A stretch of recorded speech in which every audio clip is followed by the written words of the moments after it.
Hier encore, j'avais 20 ans. Cette phrase, on la connaît tous. Elle sonne un peu comme un cliché, mais quand tu l'entends à 24 ans, tu commences à comprendre ce qu'elle veut dire. J'ai pas le temps d'avoir 24 ans. On nous dit de suivre nos passions, mais personne nous dit que ça peut nous éloigner du reste. Je vois plus les couchers de soleil, je réponds pas toujours aux messages. Je dis non à des soirées, je zappe des vacances. Tout ça pourquoi ? Pour une idée, un projet que j'ai dans la tête et qui me laisse pas tranquille. Je rêve d'une immense carrière, mais j'oublie parfois de regarder autour, de sentir que je suis là, maintenant, que je n'ai pas besoin de mériter ma vie pour l'apprécier. Mais derrière, il y a toujours cette peur. Et si pendant que je me repose, tout m'échappe ? Être entrepreneur à 20 ans, c'est vouloir tout vivre trop tôt. C'est avoir 1000 idées, 1000 envies, et plus assez de place pour le reste. Peut-être que l'équilibre, c'est pas un objectif, c'est un effort, un truc à faire chaque jour. Alors aujourd'hui, j'ai juste envie de dire ça. Je veux pas sacrifier mes années pour une réussite abstraite. Je veux pas me réveiller à 30 ans en ayant oublié d'avoir 24. Hier encore, j'avais 20 ans, aujourd'hui j'ai 24, et j'essaie juste de pas me perdre en chemin.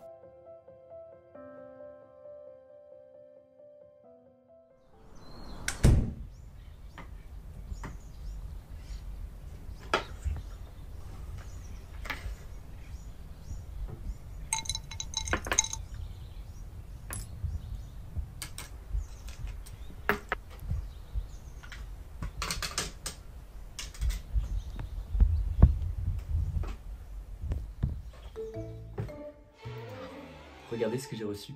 Pour la petite histoire, récemment, je me suis refait les premières saisons du dessin animé Winx Club que j'adore. J'avais vraiment l'habitude de le regarder avec ma sœur quand j'étais petit. Et là, j'ai découvert qu'il y avait des bandes dessinées Winx Club. Et là, je me suis dit, mais non, je peux pas les laisser comme ça. Il faut que je les achète. En fait, j'étais au courant, en réalité, qu'il y avait des bandes dessinées, mais moi, je pensais qu'elles étaient disponibles qu'en Italie et États-Unis, en gros. Et non, en fait, il y a bien des versions françaises qui ont été éditées il y a quelques années, je pense dans les années 2010 à mon avis, 2003-2007. Waouh, ok. Donc elles sont vraiment très vieilles, donc je les ai trouvées sur un site d'occasion, sur Momox précisément. Et en fait, il y en avait beaucoup plus, mais bon, je me suis dit déjà 4, c'est déjà très bien pour ma collection. Donc en gros, ça reprend un petit peu les éléments de la série, ce que ça donne.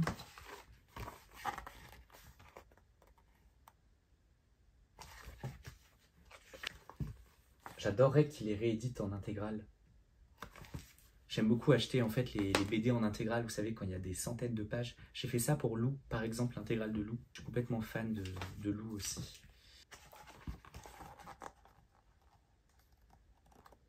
Voilà. Il faudrait un jour que je vous fasse une vidéo sur mes livres d'enfance. J'en ai vraiment beaucoup. Des livres qui m'ont inspiré, qui m'ont amené en fait à créer mes propres histoires. Si ça vous intéresse, n'hésitez pas à me le dire parce que franchement, j'ai pas mal de choses à vous montrer. Clair de lune. Voilà. Bon, faudra que je lise. Ça a l'air vraiment d'être dans l'esprit de la série.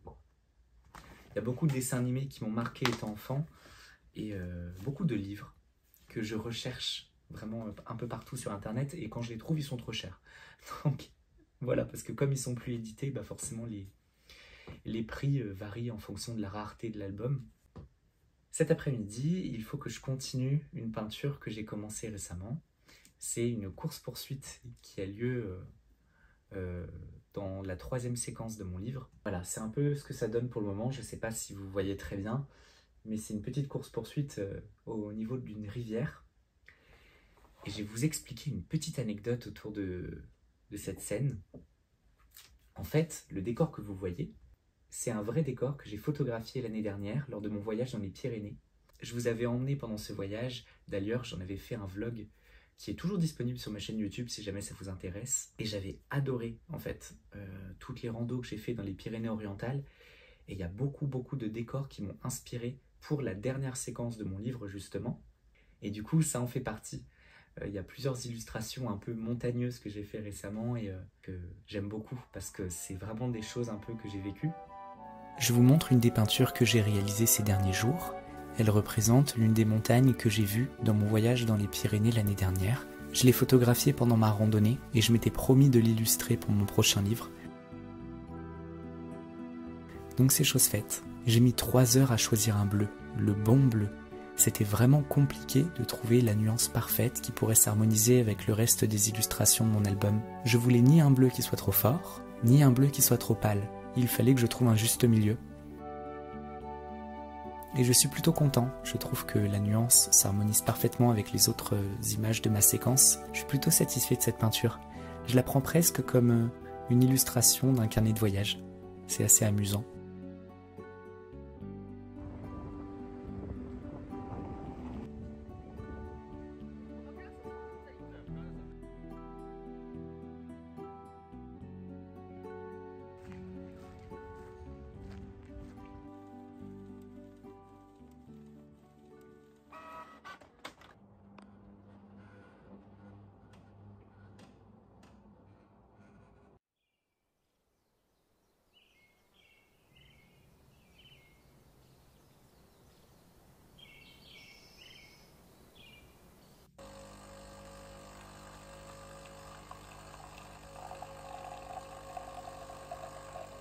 Pour tout vous dire, la journée commence affreusement mal. Enfin, il y a bien pire, mais c'est juste que je me suis tapé une belle insomnie cette nuit. Là, c'est dur. C'est vraiment hyper dur. Ça fait plus d'1 an que je fais des insomnies. Ça a commencé en janvier 2024. Et il y a des moments où c'est un peu difficile parce que je suis épuisé. Et c'est pas comme si j'étais en train de scroller sur TikTok à minuit. Ça, c'est des choses que je ne fais pas. J'essaye de rester le moins possible sur le téléphone le soir et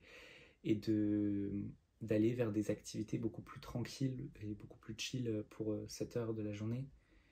Mais ça fonctionne pas. Et je pense que c'est une des conséquences du travail et de mon investissement, tout simplement. Heureusement, j'ai un super café avec moi pour me booster. Ce que je veux dire par là, c'est que aujourd'hui, on est tous surstimulés avec les écrans, avec notre vie professionnelle, les transports, le bruit. On s'en rend pas compte, mais on a énormément de décisions à prendre sur une journée. Même avec le streaming, ce que vous allez vouloir regarder, les réseaux sociaux, le temps que vous allez vouloir y consacrer, et à quel compte je m'abonne aujourd'hui, quel compte je me désabonne, qu'est-ce que je qu'est-ce que je like pas. On a énormément de choix à faire. Ça crée une charge mentale assez forte. Et aujourd'hui, me concernant, j'ajoute ma maison d'édition que je dois gérer à 100% tout seul. Tout est sur mes épaules. Et c'est assez compliqué de pouvoir déconnecter de tout ça. En fait, c'est plus fort que moi. Même quand je m'interdis d'y penser, ça revient au galop. Et cette nuit, à 5h du matin, je dormais toujours pas. J'ai fait que somnoler avant. J'arrêtais, je somnolais, je me réveillais. C'était... Et c'est souvent comme ça. La semaine dernière, il y a une nuit, j'ai dormi 3 heures. C'est assez régulier mes problèmes de sommeil. C'est très compliqué. Et je pense qu'aujourd'hui, en fait, j'en demande trop. J'en demande trop dans mon quotidien. J'ai une charge mentale assez forte. Et même si je suis passionné et je fais les choses par choix, j'ai ouvert cette entreprise par choix, je fais des livres par choix, j'ai monté ma maison d'édition par choix. Tout ça, c'est du travail que je me suis donné. Mais je l'ai fait par passion, je l'ai fait de bon cœur. Et aujourd'hui, je pense que c'est trop lourd. Et il faut que j'essaie de trouver une solution. Et là, il est 10 heures passées et j'ai rien fait.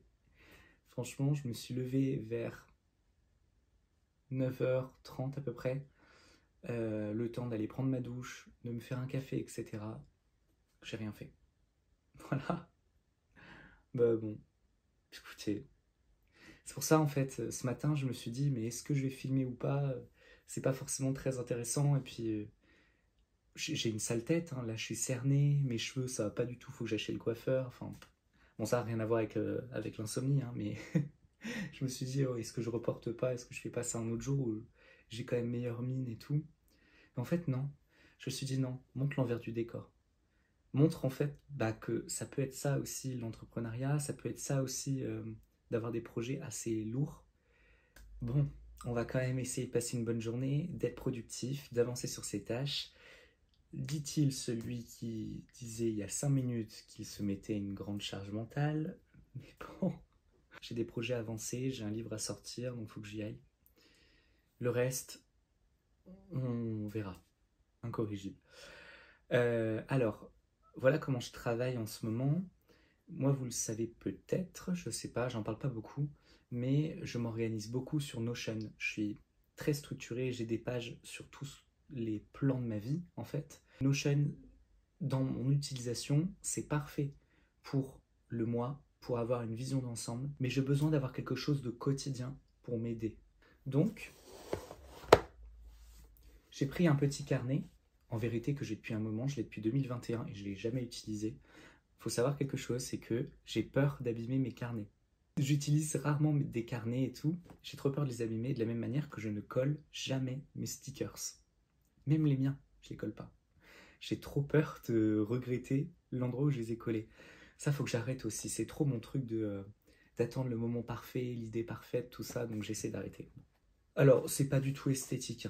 Bon, l'idée en fait, c'est vraiment d'avoir un assistant quotidien, ce que je dois faire, et même si j'ai des choses à noter, bah, je les note.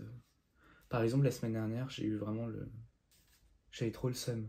J'ai posté un TikTok un peu pourri, vraiment à la va-vite, sur Miraculous, parce que j'adore ce dessin animé. J'ai fait 50 000 vues. Et en ce moment, je poste des TikTok sur mon livre, sur mes projets, tout ça. Je peine à avoir les 1000 vues, quoi. Je trouve, mais super. En ce moment, TikTok, de mon côté, ça marche pas trop.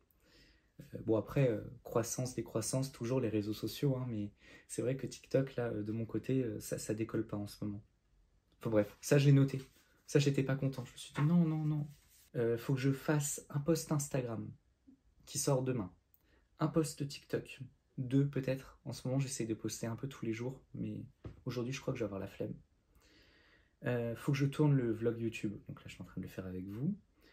Il faut que je réponde à mes mails. J'ai des mails, ça fait longtemps que j'ai pas répondu. C'est une catastrophe. Je suis pas du tout sérieux. Mais en fait, avec les jours fériés et tout, du coup, je réponds pas. Puis après, ça passe à la trappe. Et voilà. Mais j'ai des mails à répondre. Écoutez, je crois que j'ai rien oublié. Là, je vais reprendre le dessin parce que je me sens pas de faire quelque chose de trop prise de tête ce matin. Donc, je vais dessiner. Je vais finir Hercule et je vais finir mon café. Parce que là, il va refroidir quand même. J'ai toujours rêvé de faire un livre avec des méchants. Et justement, ce matin, j'ai dessiné plusieurs antagonistes pour mon prochain album, notamment 2, que je vous montre ici. Il y en a d'autres, mais que je vais encore garder secret pour préserver un petit peu la surprise. Le premier, c'est un héron un peu maléfique.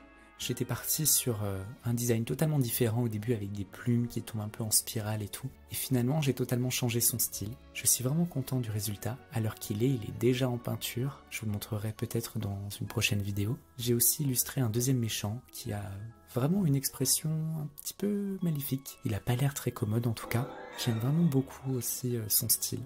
Je m'éclate avec cet album. Il est tellement différent du premier livre. J'aime vraiment beaucoup ce que ça donne. J'adore ce moment. En fait j'aimais trop Hercule quand j'étais petit. Et surtout la série, vous savez, sur Disney Cinémagique, si vous avez la ref à l'époque. Il y avait une série animée. D'ailleurs, elle est sur Disney+, donc je vais la regarder, je l'aimais trop. Il est trop fort.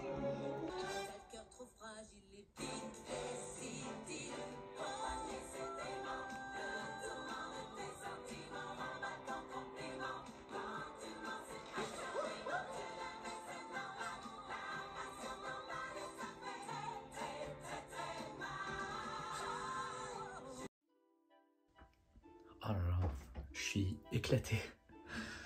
Bon là il est 12h15, j'ai déjà fini de manger. J'ai juste pris 20 minutes rapidement. Parce que j'ai tellement de boulot et vu que j'ai commencé tard, bah faut rattraper. L'objectif, terminer la peinture. J'aimerais bien que ce soit fini avant 14h, ce serait bien. Donc voilà, je vous emmène avec moi.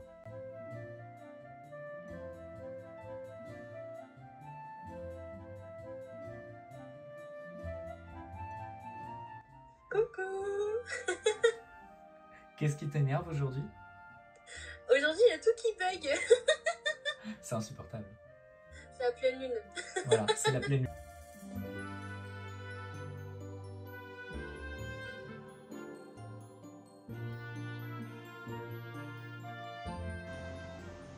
Ce vlog est un fiasco. Ou pas. Je pense. On n'en est pas loin.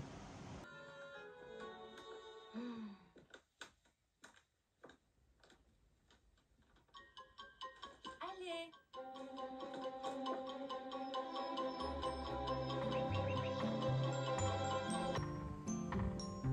Finalement, j'ai pas tant changé depuis mes 20 ans. J'ai juste appris à vivre avec ce dilemme entre l'envie de réaliser mes rêves et de souffler un peu. Peut-être que l'équilibre c'est pas une ligne droite. Alors parfois, c'est important de se remémorer ses victoires pour se motiver à prendre du temps pour soi. C'est un challenge qui peut paraître banal pour certains, mais important à mes yeux. Alors je dois aussi réapprendre à vivre au-delà de l'algorithme. Merci d'avoir regardé cette vidéo et à très bientôt.